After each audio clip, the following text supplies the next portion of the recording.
Good morning everyone. Today we will discuss about next chapter that is chemical reaction and equation. तो बेटा सबसे पहले हम देखेंगे कि हमारे आसपास हम बहुत सारी केमिकल रिएक्शंस देखते हैं, कुछ ऐसे चेंजेस देखते हैं जो कि रिवर्स बैक नहीं हो सकते। जैसे कि milk is left at a room temperature during summer.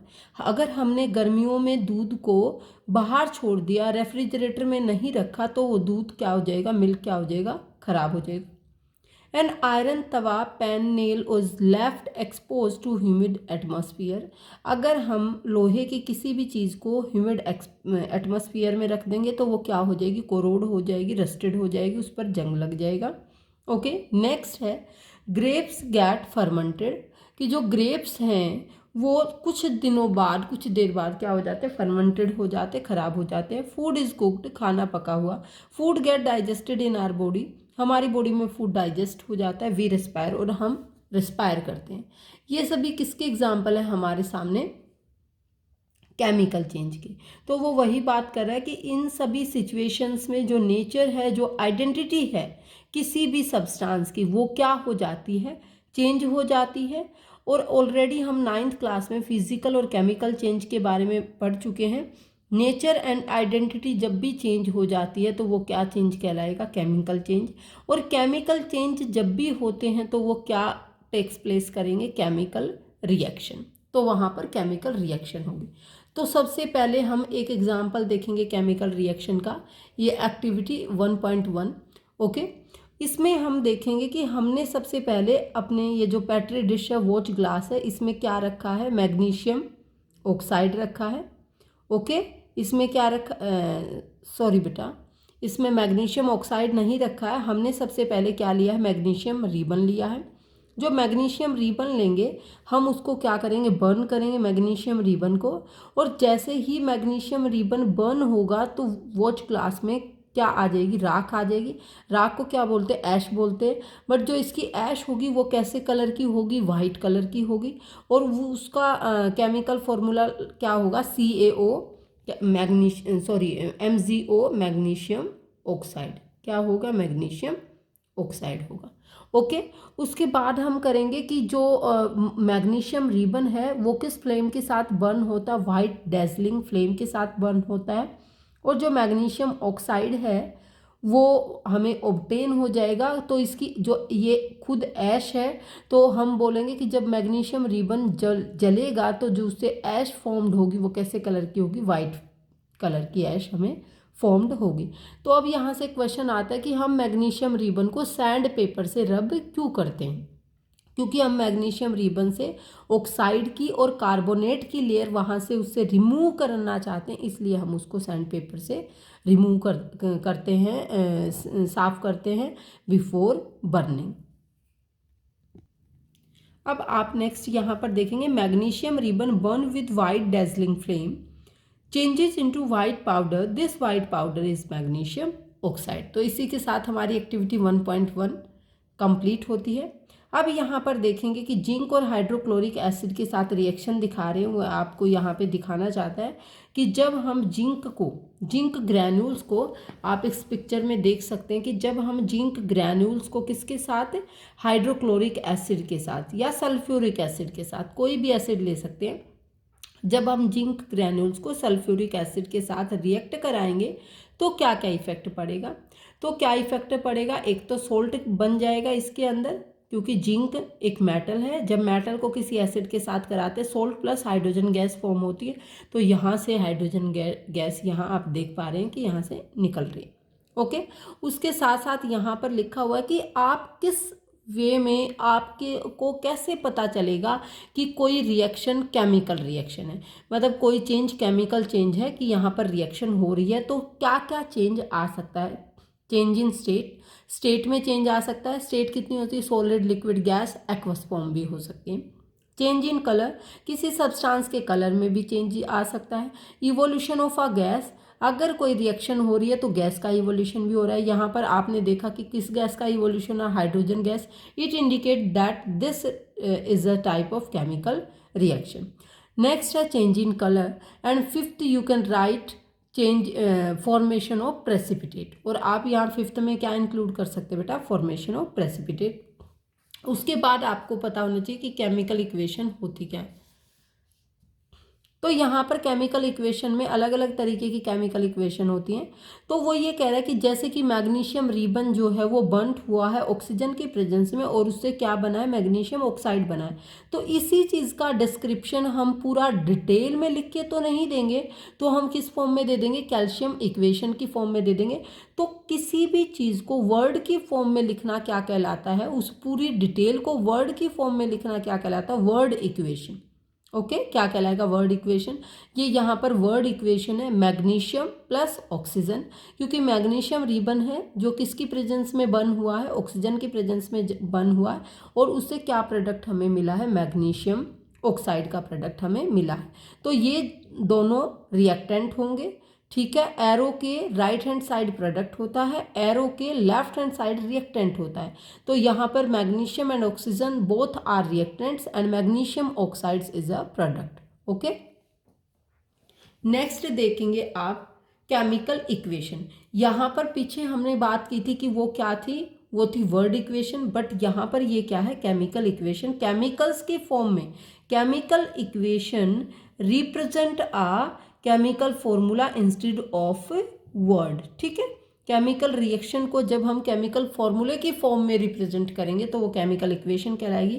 Mg + O2 gives MgO। तो ये हो गई हमारी chemical equation of magnesium ribbon burning. Okay, उसके साथ बहुत ज़्यादा बार एग्जाम में क्वेश्चन आ जाता है कि हम किसी भी इक्वेशन को बैलेंस्ड करने की ज़रूरत क्यों पड़ती है, कि हम किसी भी इक्वेशन को बैलेंस्ड क्यों करते हैं। मान लो हमारे नंबर ऑफ एटम्स एक साइड तो हैं 1, दूसरी साइड है 3, तो वो बैलेंस रिएक्शन तो नहीं होगी, वो तो अनबैलेंस्ड कहलाएगी। बट हमें किसी भी केमिकल इक्वेशन को बैलेंस्ड करने की नीड क्यों पड़ती है, क्योंकि हम फॉलो कर रहे हैं लॉ ऑफ कंजर्वेशन ऑफ मास। ये MCQ की फॉर्म में भी एक क्वेश्चन या 1 और 2 मार्क्स में भी एक क्वेश्चन बहुत ज़्यादा बार एग्जाम में रिपीट हुआ है। Balanced chemical equation, law of conservation of मास, कि मास क्या कहता है, कंजर्वेशन ऑफ मास का क्या मतलब है कि मास जो है कंजर्व रहता है, चेंज नहीं होता है।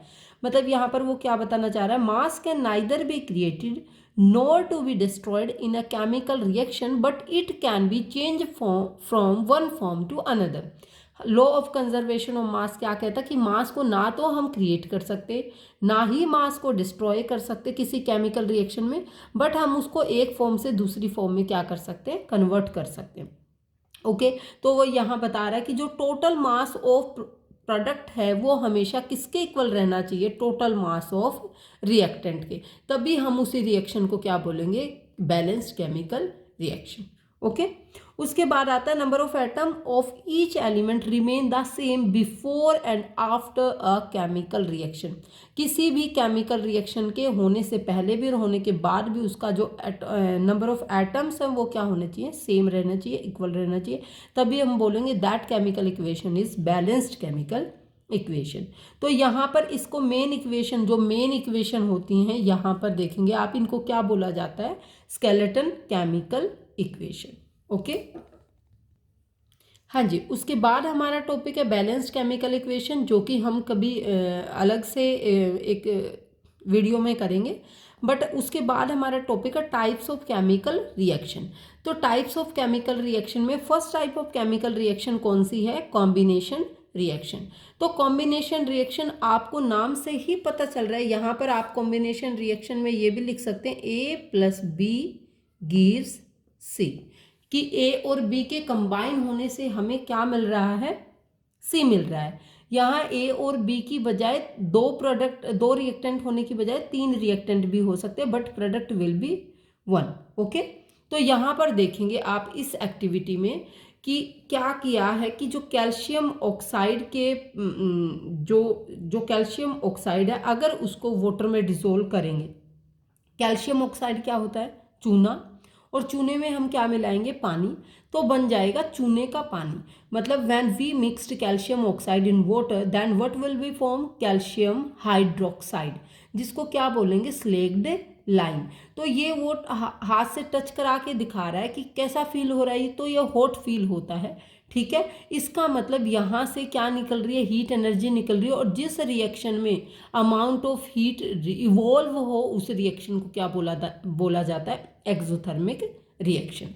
इसी के साथ आप यहाँ पर देखेंगे, ये रहा, calcium oxide react vigorously with water to produce slaked lime. जो कैल्शियम ऑक्साइड है वो रिएक्ट करता है क्या प्रोड्यूस करने के लिए, slaked lime. Slaked lime common बोला जाता है, फॉर्मूला क्या है, calcium hydroxide, releasing a large amount of heat. आप यहाँ पर केमिकल इक्वेशन भी देख सकते हैं, calcium oxide plus water gives calcium hydroxide, common name is slaked lime plus heat. अब यहाँ पर देखेंगे डेफिनेशन कैसे डिफाइन करेंगे कॉम्बिनेशन रिएक्शन को। Such a reaction in which a single product is formed from two or more reactants is known as combination reaction। ऐसे reaction जिसमें single product बनता है बट दो या दो से ज़्यादा रिएक्शन के कंबाइन होने से सिंगल प्रोडक्ट बनता है, तो हम बोलेंगे कि वो रिएक्शन क्या कहलाएगी, कॉम्बिनेशन रिएक्शन। इसी रिएक्शन में आगे होगा कॉम्बिनेशन रिएक्शन में ही कि जो स्लेक्ड लाइम फॉर्म हुआ है, मतलब जब हमने चूने में क्या मिलाया, पानी मिलाया तो बन गया चूने का पानी। चूने का पानी मतलब कैल्शियम हाइड्रोक्साइड, कैल्शियम हाइड्रोक्साइड मतलब स्लेक्ड लाइम।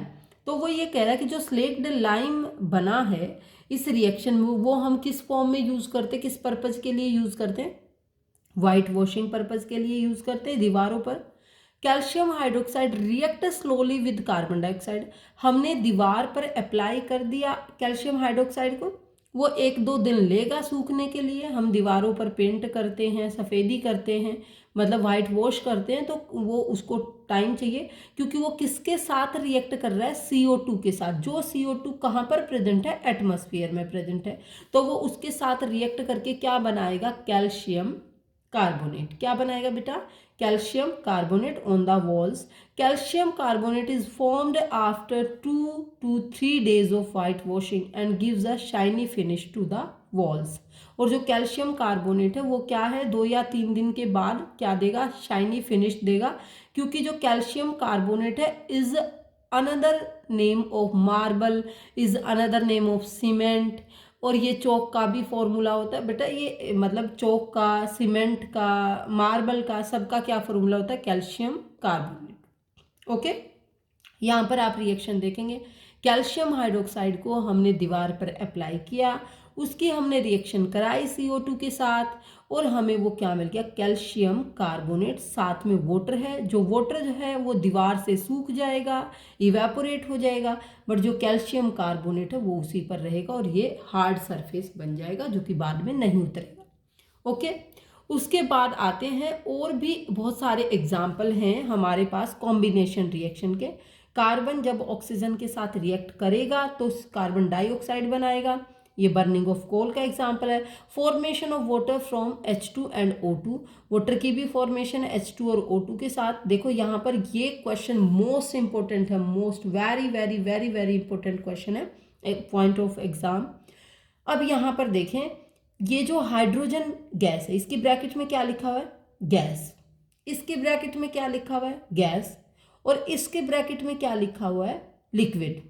अगर ये रिएक्शन है बिल्कुल ओके है, बिल्कुल सही है, बट अगर क्वेश्चन में आ जाए कि when hydrogen combined with oxygen what will be form, हमें पता है वाटर फॉर्म होगा, बट अगर वाटर, आप ये निशान, अगर सिर्फ इतना आता है when hydrogen combined with oxygen to form water, तो हम यही ऑप्शन करेंगे। बट अगर आगे ये वर्ड भी लिखा जाए एट द सेम टेम्परेचर, ये NCERT एग्जाम्पलर का क्वेश्चन है कि अगर एट द सेम टेम्परेचर लिखा जाए तो मतलब ये गैस जो है वो कंडेंस नहीं होती। सेम टेम्परेचर मतलब ब्रैकेट में यहाँ पर क्या आएगा, G।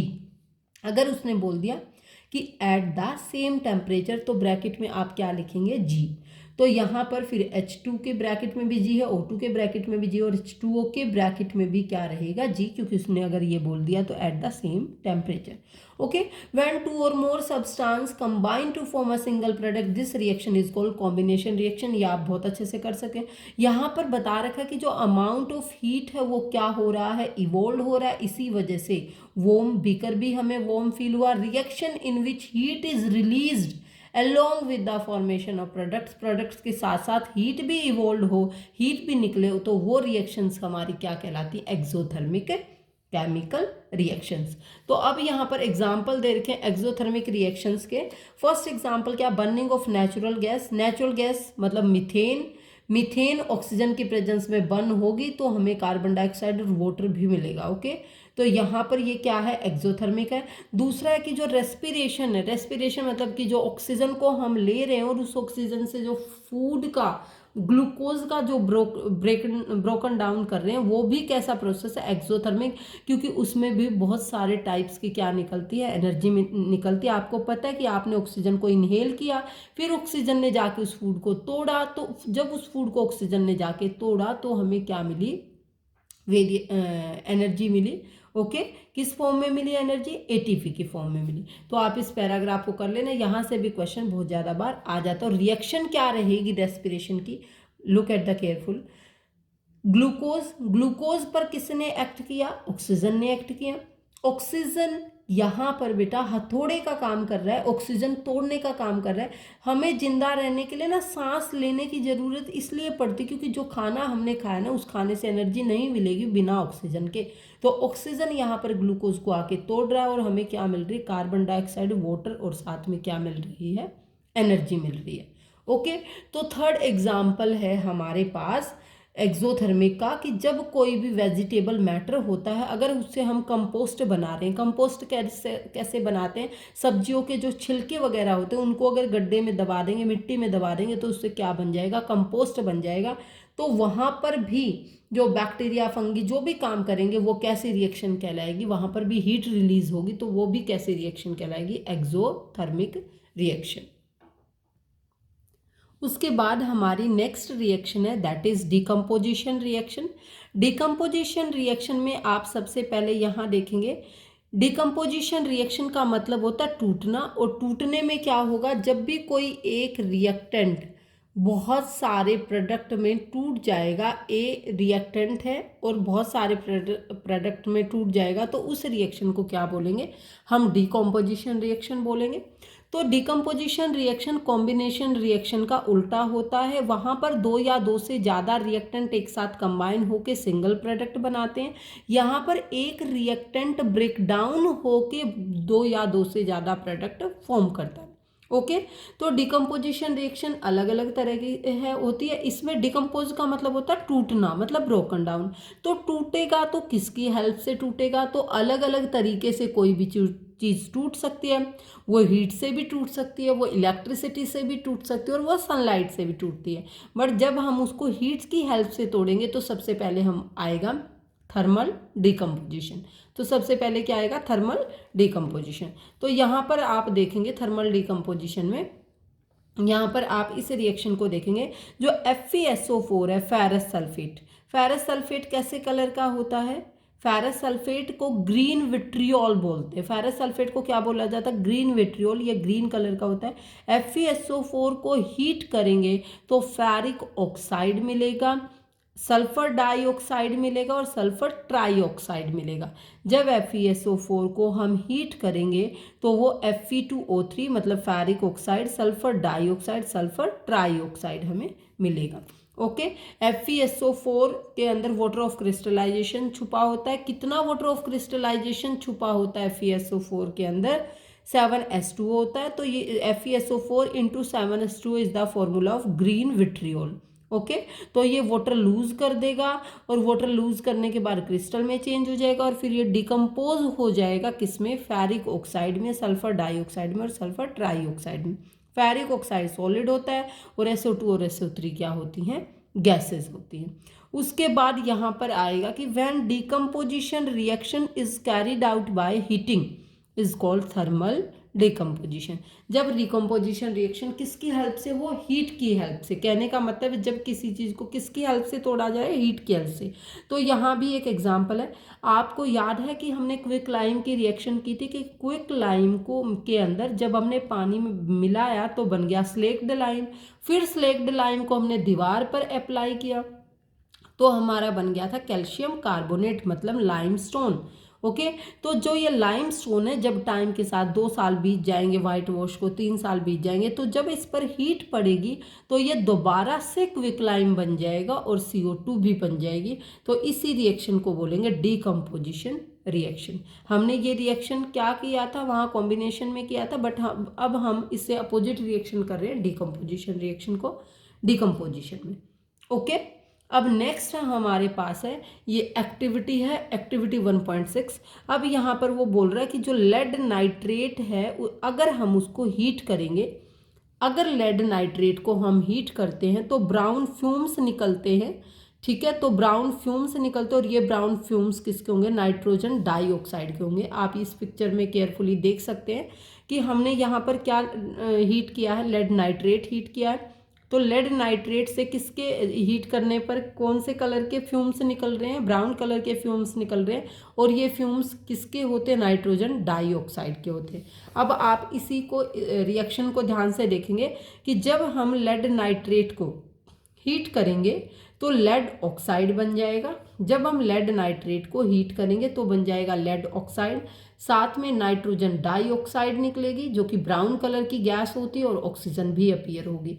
ओके, इस रिएक्शन को डिटेल में कैसे करेंगे, when we heat lead nitrate then lead oxide will be form, nitrogen dioxide also will be form, that is brown colour, and oxygen gas is also form.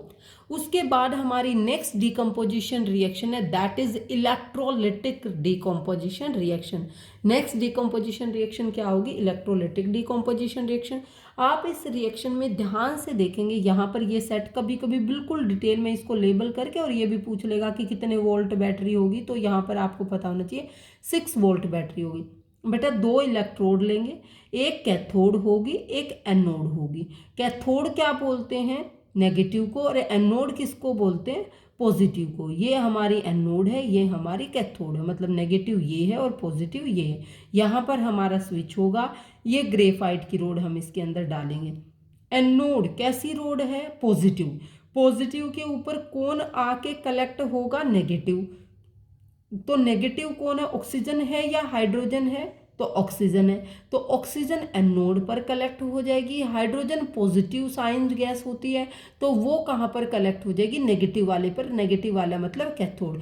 तो ये electrolysis of water होता है कि मतलब इसमें वाटर का electrolysis करते हैं, और कौन सी गैस हमें पानी को तोड़ते हैं हम इसमें, और कौन सी गैस हमें मिल जाती है O2 प्लस H2।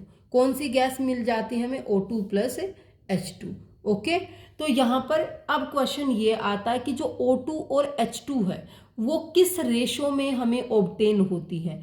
तो कोई आप देखेंगे एक सिंगल वाटर मॉलिक्यूल को देखो ध्यान से, सिंगल वाटर मॉलिक्यूल में हाइड्रोजन तो 2 है और ऑक्सीजन 1 है। सिंगल वाटर मॉलिक्यूल की बात कर रही हूँ मैं, हाइड्रोजन 2 है और ऑक्सीजन 1 है। तो ऐसे ही सेम रेशो में हमें वहां पर ऑब्टेन होगा, हाइड्रोजन 2 रेशो और ऑक्सीजन 1 रेशो, तो 2:1। अगर ऑक्सीजन रेशो हाइड्रोजन बोले तो 1:2, और हाइड्रोजन इज टू ऑक्सीजन बोले तो 2:1 रेशो में ये ऑब्टेन होगा by the electrolysis of water. This type of decomposition is known as electrolytic decomposition. Okay, third decomposition है फोटोलिटिक डिकम्पोजिशन। नाम से ही पता चल रहा है फोटोलिटिक, मतलब ऐसा डिकम्पोजिशन जो किसकी हेल्प से हम कैरिड आउट करें, सनलाइट की हेल्प से। तो यहाँ पर देखेंगे कि हमने सिल्वर क्लोराइड को सनलाइट की प्रेजेंस में रखा, तो जो सिल्वर क्लोराइड था सनलाइट की प्रेजेंस में आते ही किस में कन्वर्ट होगा, सिल्वर में कन्वर्ट हो गया और क्लोरीन गैस में कन्वर्ट हो गया। सिल्वर सॉलिड की फॉर्म में और क्लोरीन गैस की फॉर्म में है, और यहाँ पर सिल्वर क्लोराइड जो था वो किसकी फॉर्म में था, गैस की फॉर्म में था। इसी के बाद सेम रिएक्शन जैसे सिल्वर क्लोराइड की थी, सेम रिएक्शन किसकी रहेगी, सिल्वर ब्रोमाइड की रहेगी। सिल्वर ब्रोमाइड को भी अगर हम सनलाइट की प्रेजेंस में रखते हैं तो सिल्वर प्लस ब्रोमीन गैस हमारे पास आ जाती है। तो ये कहाँ पर यूज़ होती है, ब्लैक एंड वाइट फोटोग्राफी में यूज़ होती है। इसको भी डिकम्पोजिशन रिएक्शन कहते हैं, बट इसको कौन सा डिकम्पोजिशन रिएक्शन बोलते हैं, फोटोलिटिक डिकम्पोजिशन रिएक्शन। अब यहाँ पर देखेंगे decomposition reaction require energy either in the form of heat, light, electricity for breaking down the reactant. Decomposition reaction में हमें एनर्जी की जरूरत है, चाहे वो हीट की फॉर्म में है, लाइट की फॉर्म में, इलेक्ट्रिसिटी की फॉर्म में, किसको तोड़ने के लिए, रिएक्टेंट को तोड़ने के लिए। तो ऐसी रिएक्शन जिसमें हीट एब्जॉर्ब की जाती है उन रिएक्शंस को क्या बोलेंगे, endothermic reaction. Mostly reaction combination reaction कैसी होती है, एक्सोथर्मिक होती हैं, और मोस्टली जो डिकम्पोजिशन रिएक्शन वो होती हैं वो कैसी होती है, एंडोथर्मिक रिएक्शन होती है। उसके बाद हम नेक्स्ट रिएक्शन करेंगे डिस्प्लेसमेंट रिएक्शन। डिस्प्लेसमेंट रिएक्शन नाम से ही पता चल रहा है बेटा, दो बच्चे बेंच पे बैठे, एक बच्चा बेंच पे बैठा है, दूसरा आता है उसको हटा देता है कि मैं बैठूंगा यहाँ पे, उसने उसको क्या कर दिया, डिस्प्लेस कर दिया। तो डिस्प्लेस ऐसे थोड़ा ना कि कमजोर बच्चा ताकतवर बच्चे को डिस्प्लेस कर देगा। वीक बच्चा कभी भी स्ट्रॉन्ग बच्चे को डिस्प्लेस नहीं कर पाएगा, स्ट्रॉन्ग बच्चा ही हमेशा वीक बच्चे को डिस्प्लेस कर पाएगा। तो डिस्प्लेसमेंट रिएक्शन में भी more reactive metal can displace less reactive metal, more reactive metal can displace less reactive metal. यहाँ पर देखें, ये कॉपर सल्फेट का सॉल्यूशन है CuSO4, जो कि कैसे कलर का होता है, ब्लू कलर का होता है, इसको ब्लू विट्रियोल भी बोलते हैं। CuSO4 × 5H2O, जिसका कंप्लीट फॉर्मूला होता है CuSO4 × 5H2O, ब्लू विट्रियोल का फॉर्मूला है। तो हमने इसमें आयरन नेल डिप किए, तो कॉपर जो है और आयरन है, यहाँ पर कॉपर है, यहाँ पर आयरन है, तो आयरन जो है वो ज़्यादा रिएक्टिव है, किससे, कॉपर से। तो आयरन क्या है, कॉपर सल्फेट सॉल्यूशन को कैसे कलर का बना देगा, ब्राउन बना देगा, मतलब उसको वहाँ से कॉपर हटा देगा और खुद सल्फेट के साथ लग जाएगा। तो इस रिएक्शन को यहाँ पर डिटेल में देखेंगे आप। ओके, देखें यहाँ पर कि Fe ने कॉपर सल्फेट सॉल्यूशन में से कॉपर को हटा दिया और क्या बन गया, फेरस सल्फेट। आयरन सल्फेट भी बोल सकते हैं, फेरस सल्फेट भी, मतलब जो कि कैसे कलर का होता है, ब्राउन कलर का होता है, और कॉपर क्या है, वो सेपरेट हो जाएगा। इसी रिएक्शन को क्या बोलते हैं, displacement reaction. More reactive metal displace less reactive metal from their solution. Okay, यहाँ पर और भी बहुत सारी रिएक्शन और भी एग्जाम्पल इसके। जो जिंक है वो भी कॉपर को हटा देगा, जिंक सल्फेट बन जाएगा, कॉपर सेपरेट हो जाएगा। जो लेड है वो भी कॉपर को हटा देगा, बट सभी कॉपर को डिस्प्लेस नहीं कर सकते। तो जो लेस रिएक्टिव होंगे कॉपर से, वो कॉपर को यहाँ से नहीं हटा पाएंगे। ओके, तो वहाँ पर हम लिखेंगे, मान लो कॉपर से कोई, जैसे मान लो हमने सिल्वर ले लिया या मर्क्यूरी ले ली, कोई भी ऐसा एलिमेंट लिया जो कॉपर को नहीं हटा पाएगा, तो आगे एरो के बाद लिखेंगे नो रिएक्शन। ओके, उस केस में रिएक्शन नहीं होगी। हाँ जी, उसके बाद हमारी नेक्स्ट रिएक्शन है डबल डिस्प्लेसमेंट रिएक्शन। वहां पर ओनली कौन से टाइप की रिएक्शन थे, डिस्प्लेसमेंट, जो ज़्यादा ताकतवर होगा। यहाँ पर डबल डिस्प्लेसमेंट है। डबल डिस्प्लेसमेंट में किस तरीके से एग्जाम्पल लेंगे कि दो बच्चे एक ही बेंच पर बैठे हैं, दोनों को एक्सचेंज कर दो, उसको उसकी जगह पर बिठा दो, उसको उसकी जगह पर बिठा दो। यहाँ पर कोई मोर कोई लेस नहीं होगा, बस एक्सचेंज देयर आयंस। ओके, तो यहाँ पर ये रिएक्शन जो डबल डिस्प्लेसमेंट रिएक्शन, अगर डबल डिस्प्लेसमेंट रिएक्शन में प्रेसिपिटेट फॉर्म होते हैं तो उसको बोलते हैं प्रेसिपिटेशन रिएक्शन। ओके, तो डबल डिस्प्लेसमेंट रिएक्शन का बहुत ज़्यादा बार आने वाला एग्जाम्पल है, ये आपके सामने है। Na2SO4 मतलब सोडियम सल्फेट किसके साथ रिएक्ट कर रहा है, बेरियम क्लोराइड के साथ रिएक्ट कर रहा है। अब यहाँ पर जो बेरियम होगा more reactive than sodium. Sodium किसको हटा देगा, बेरियम को हटा देगा, sodium will be more reactive than barium. तो सोडियम ने बेरियम को हटा दिया, बेरियम ने सोडियम की जगह ले ली। इसके बाद क्या बन जाएगा, बेरियम सल्फेट बन जाएगा जो कि सॉलिड होगा, और NaCl जो होगा वो एक्वस होगा। NaCl जो होगा वो एक्वस होगा। तो बेरियम सल्फेट के क्या बन जाएंगे, प्रेसिपिटेट बन जाएंगे, और इसी वजह से इस रिएक्शन को क्या बोलेंगे, प्रेसिपिटेशन रिएक्शन। क्या बोलेंगे, प्रेसिपिटेशन रिएक्शन। उसके बाद नेक्स्ट हमारी रिएक्शन है oxidation and reduction reaction. Oxidation and reduction reaction में देखेंगे बेटा, ऑक्सीडेशन एडिशन ऑफ ऑक्सीजन, बोले मेरे साथ, oxidation addition of oxygen, reduction removal of oxygen, removal of oxygen. तो जब ऑक्सीजन का रिमूवल होगा तो रिडक्शन बोलेंगे, जब ऑक्सीजन का एडिशन होगा तो बोलेंगे ऑक्सीडेशन। तो यहाँ पर देखें इस रिएक्शन में कि जो कॉपर है उसके अंदर किसका एडिशन हुआ है, ऑक्सीजन का।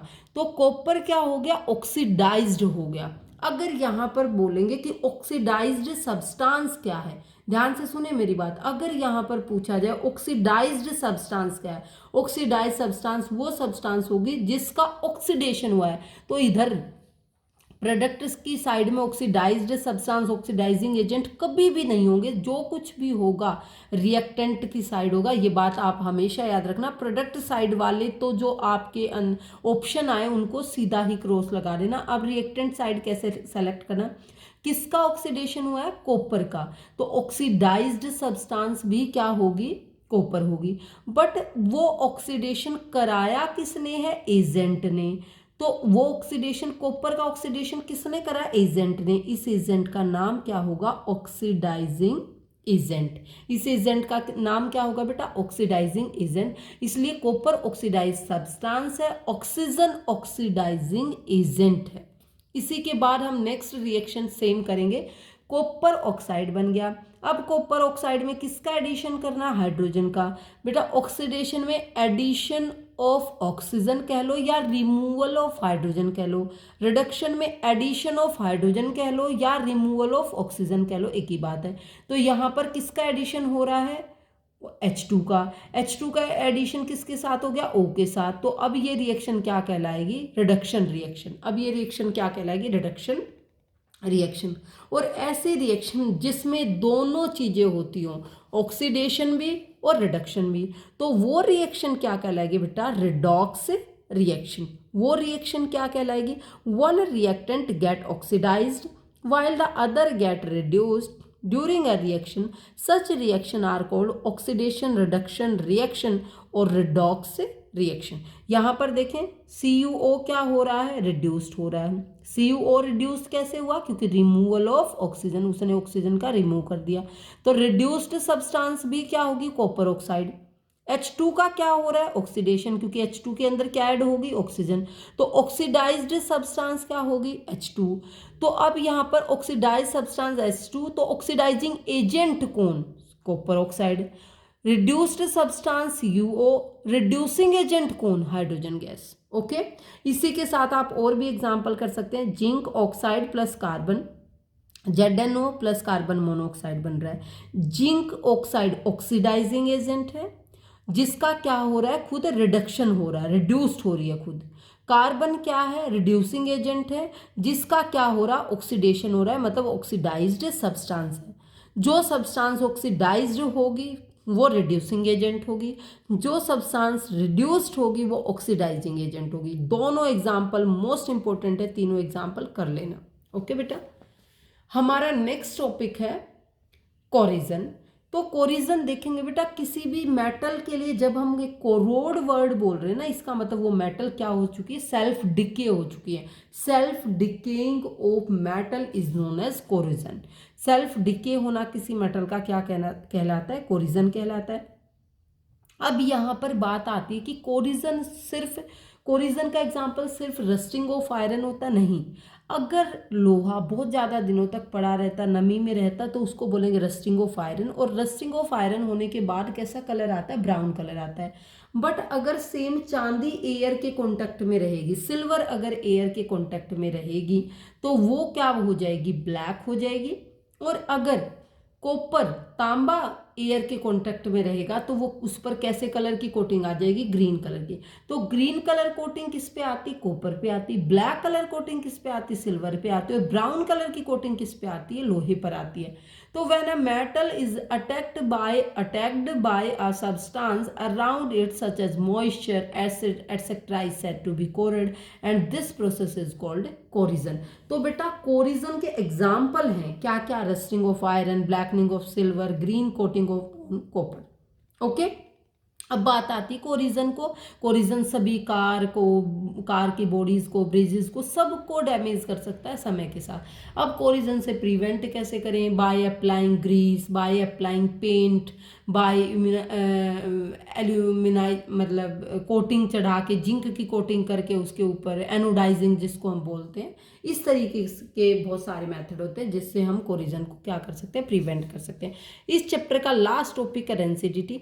आपने कभी देखा होगा कि जब आपके घर मेहमान आते हैं तो आप कुरकुरे, लेज, बिस्किट, नमकीन नहीं खाते, तो आप वेट करते रहते, बहुत सारे बच्चे, ठीक है आपके, क्योंकि आपके घर वाले मना करते हैं उनके सामने नहीं खाना। तो आपने देखा मेहमान गए, गए 1-1.5 घंटे में। आप वहाँ पर वेट करते रहे, आप वेट करते रहे, इतनी देर में आपके बिस्किट तो ख़राब हो गए, मतलब क्या हो गए, रेंसिड हो गए, क्योंकि बहुत लंबे समय तक वो किसके कांटेक्ट में आ गए, एयर के कांटेक्ट में आ गए। तो जब हमारा फैट और oil containing food material left हो जाता है कुछ समय के लिए, तो वो फैट और ऑयल जो है वो क्या हो जाता है, ऑक्सीडाइज्ड हो जाते हैं, और वो खाना क्या हो जाता है, वो फूड क्या हो जाता है, रेंसिड हो जाता है। तो इस वजह से उसके अंदर स्मेल भी हो जाती है और उसका टेस्ट भी चेंज हो जाता है।